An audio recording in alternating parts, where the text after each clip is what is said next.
Hello, welcome to the France 24 and RFI interview. Today, both channels are working together on an exceptional interview with Svetlana Tikhanovskaya, who is a well-known Belarusian opponent, opposition member, and we're hearing about her because of all the outbursts, the folly of the Belarusian dictator, Lukashenko.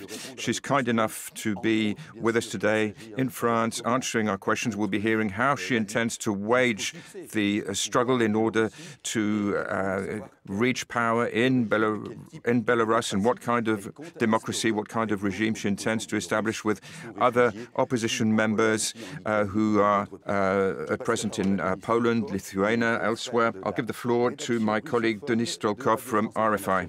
Thank you very much, Gauthier. Thank you for being with us. You're in Paris to meet Jean-Yves Le Drian and other French political leaders. What was the atmosphere during those discussions? Hello. Hello, everybody. Every meeting, all the meetings we've had in France have been extremely warm and friendly. And we see that people really do want to help us, but all the conditions are not always met. And we see, however, that all the institutions, all the different parties are working hard to establish communication, particularly with the regimes of the dictators, the authoritarian regimes. Everybody is trying to understand how they can help further civilian society in Belarus and how they can exercise pressure on the regime so they can understand that the only solution would be to have negotiations. Have you promised them anything, or have promises been made to you? Well, as far as promises are concerned, no, I have not made any promises, apart from saying that we will continue with our struggle. That is, of course, indispensable. We have received assurances, and we must continue to find every way possible to exercise pressure on the regime. So they weren't promises, but assurances. Well, regarding promises or supportive statements from French leaders, from the European leaders, do you feel that they are prepared to go beyond these constructive statements? Because, as you know, in Europe, some leaders are treading on thin ice, not only with Belarus, but with Russia under Vladimir Putin. Are you not disappointed by some of the statements from European leaders, which of course are very well-meaning, but will probably not go any further? Well, first and foremost, I don't think that we should talk about the attitude of different leaders vis-à-vis Russia. Here we are talking about Belarus. And I do understand that there is a certain amount of distrust in the actions that are taken. And this is because Lukashenko has obtained the support from the Kremlin.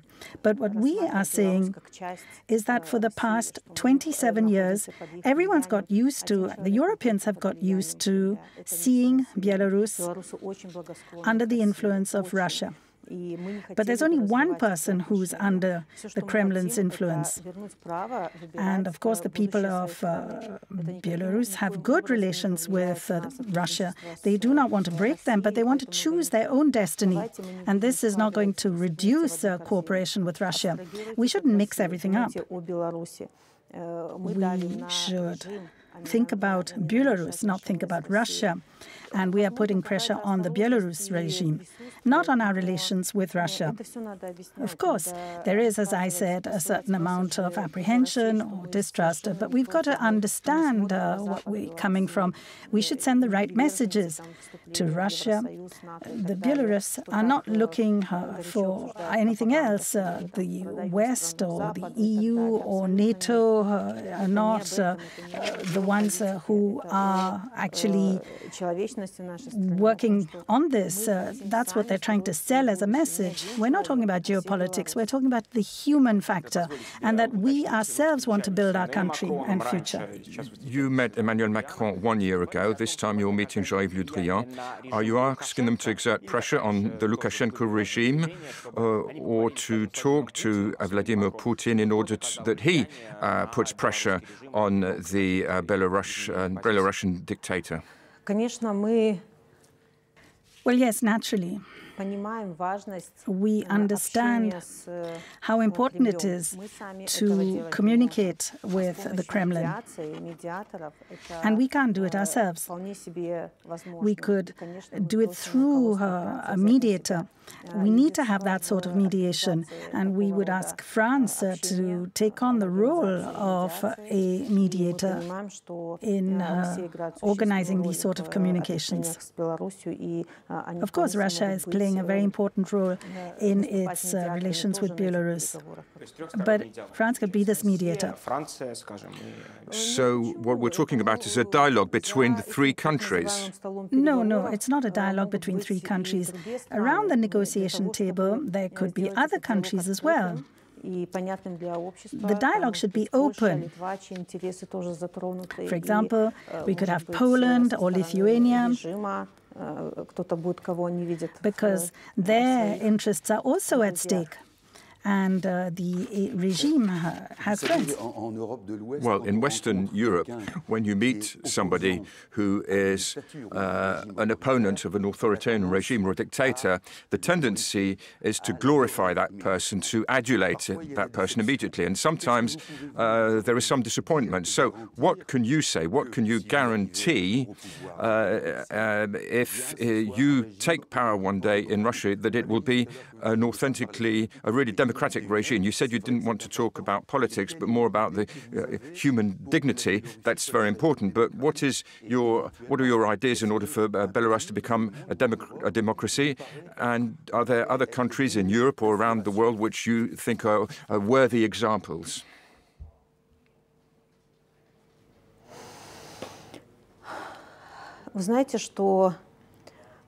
Well, you know,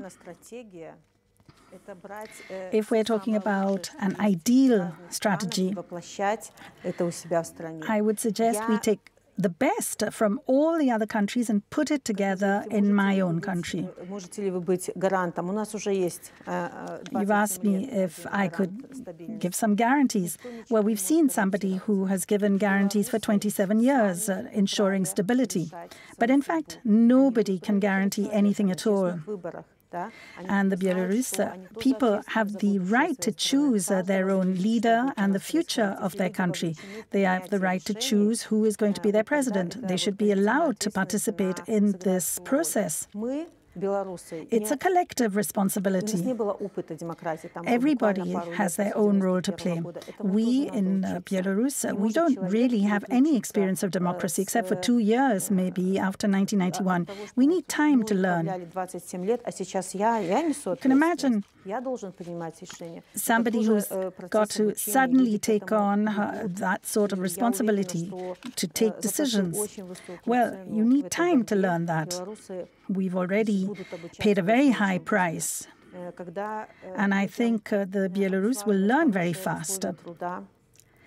If the right conditions are guaranteed, if they have the right working conditions, if they feel that they are being respected at their workplace, not as is the case right now, they will be motivated, they will work better, and they will serve their country better. Not as things stand right now, where they are frightened of being sacked and losing their jobs. Therefore, we would like to see our country develop, and for this to occur, we need to have new, free and open elections. And maybe somebody else will be elected. We don't know who's going to run for these elections, anticipated or early elections. Our task is to guarantee free and open elections, and then the Belarus people will choose. Svetlana, 1 year ago, I interviewed you. At the time, time, everybody expected there to be a change in the situation. And in actual fact, that didn't happen. So do you think this was a wasted opportunity to change things in your country? Well, 1 year ago, we also believed that it was possible to change things and change them quickly. We thought it would be impossible to ignore the hundreds of thousands of people who were in the street. But we misjudged the brutality of the regime. That was our mistake. For 27 years, you see, we'd got used to this form of brutality. We'd got used to it. We no longer noticed it. And we thought that the regime had become perhaps a little more understanding. But alas, we saw what happened. There was a great deal of violence, torture. And because of all of that, it's not that things got back to normal, but people went home. Some, in fact, were put in prison. They have been sentenced as well. And we would like these sentences to just remain on paper and not be actually executed. So the situation has become worse for people because of this violence, because of the fear that they feel, but it's also been bad for the regime. We only have 30 seconds left. Do you intend to take specific, meaningful actions in the months ahead apart from economic sanctions?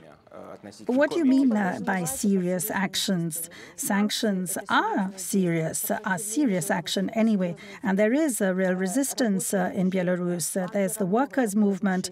There's also the Peramoga plan, which is from the former law enforcement agencies. Do not underestimate our actions. We must remain consistent. That's our task. And all those who are abroad should also remain consistent in the policy that they have. Thank you very much. Stay tuned with France 24 and RFI.